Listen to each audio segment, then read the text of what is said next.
요즘 반려동물과 같이 지내는 가구가 참 많은 것 같습니다. 실제로 한국 펫사료협회가 2017년에 발표한 자료에 따르면 우리나라 전체 1956만 가구 중에서 약 563만 가구, 28.8% 정도 되는데요.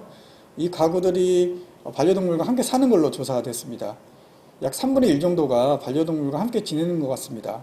참 많은 숫자라고 생각돼요. 여기 있는 저도 지금 고양이 한 마리와 같이 살고 있고, 같이 진행하시는 배성필 집사님도 얼마 전에 아주 예쁜 강아지를 데려와서 같이 살고 있는 걸로 알고 있습니다.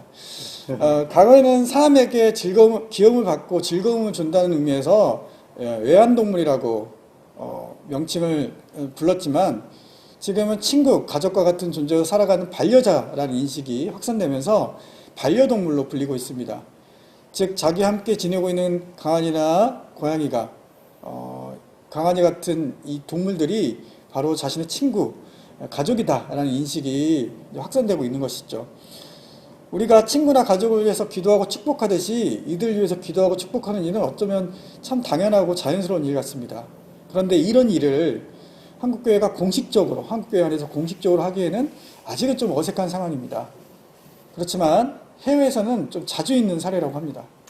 네, 매년 1월 17일에는 스페인 마드리드를 비롯한 지중해 연안 도시에서 동물 축도를 비롯한 행사가 열려집니다.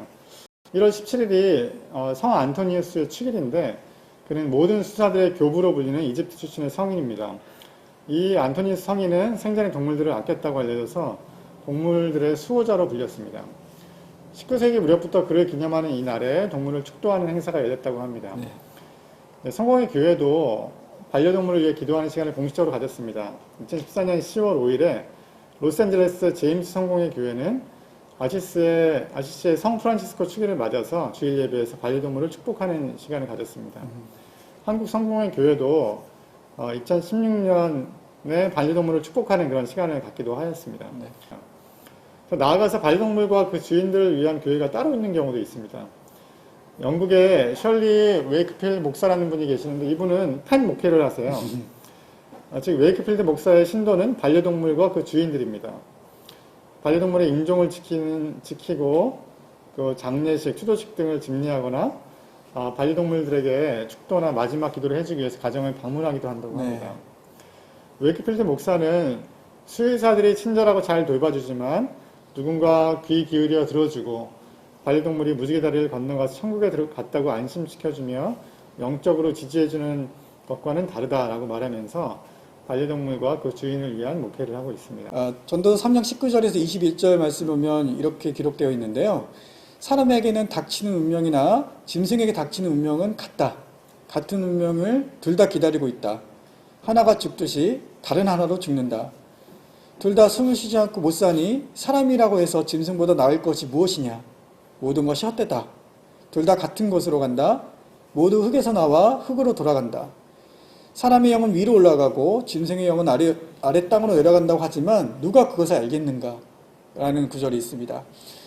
마지막 구절을 보면 당시로 사람들의 생각에는 사람의 영은 위로 올라가고, 즉 구원을 받고, 짐승의 영은 아래 땅, 즉 수월, 지옥으로 내려간다고 생각했던 것 같습니다. 하지만 전도서 저자는 정면으로 반박합니다. 누가 그걸 알겠느냐라고 말하면서 사람과 짐승은 같은 운명이고 더 나을 게 없다. 사람이 짐승보다 더 나을 게 없다고 말하고 있습니다. 또 창세기 1장을 보면 하나님께서 세상의 모든 것을 창조하신 다음에 하신 말씀이 있습니다. 바로 보시기에 참 좋았다. 보시기에 좋았다라는 말입니다. 그리고 22절을 보면 하나님께서 이 창조물들에게 복을 베푸시면서 생육하고 번성하라 라고 명령하십니다. 즉 인간이 아닌 다른 창조물에도 하나님이 사랑하신다. 하나님께서 축복하셨다라는 것입니다. 창세기 1장 31절 보면 하나님이 인간을 만드신 다음에 보시기에 심히 좋았다라는 말을 가지고 인간이 다른 창조물보다 하나님의 사랑을 특별하게 많이 받는 존재라고 보는 시선도 있지만, 이는 다른 해석도 가능해요. 먼저 31절 앞에 보면 하나님이 지으신 그 모든 것을 보시니 심히 좋았다라고 시작되어 있어요. 그러니까 하나님이 지으신 모든 것을 보고 말씀하셨다고 해석될 수 있습니다. 즉 사람을 두고 하신 말씀이 아니라 창조의 마지막 날에 하나님이 창조하신 모든 것을 보고 창조의 완성을 보시면서 하신 말씀일 수 있다는 것입니다. 그리고 설령 인간이 하나님 보시기에 더 좋은 존재라고 해서 다른 창조물들이 하나님의 사랑을 받을 자격이 없다고 생각하는 것은 하나님의 창조 행위를 또 인간 중심으로는 아주 협소하고 오만한 시각입니다. 네, 반려동물에게 복을 빌어주고 그들이 죽었을 때 장례를 치러주는 행위는 목회적인 관점에서 봐도 이제 필요할 것 같습니다. 네. 만약 같은 교회 성도들 중에서 새로운 생명이 태어나거나 또는 가족이 아프거나 그리고 죽었을 때 교회는 당연하게 함께 축복하고 위로하고 또 기도합니다. 이제 반려동물은 누군가의 친구이고 또 가족입니다. 그렇다면 교회는 반려동물과 가족을 위한 목회적인 돌봄이 분명 필요합니다. 네. 다음 시간에는 또 인간과 동물의 관계 또 동물에게 구원이 과연 있는지 이런 얘기들을 한번 나눠보도록 하겠습니다. 시청해주신 여러분 감사합니다. 감사합니다.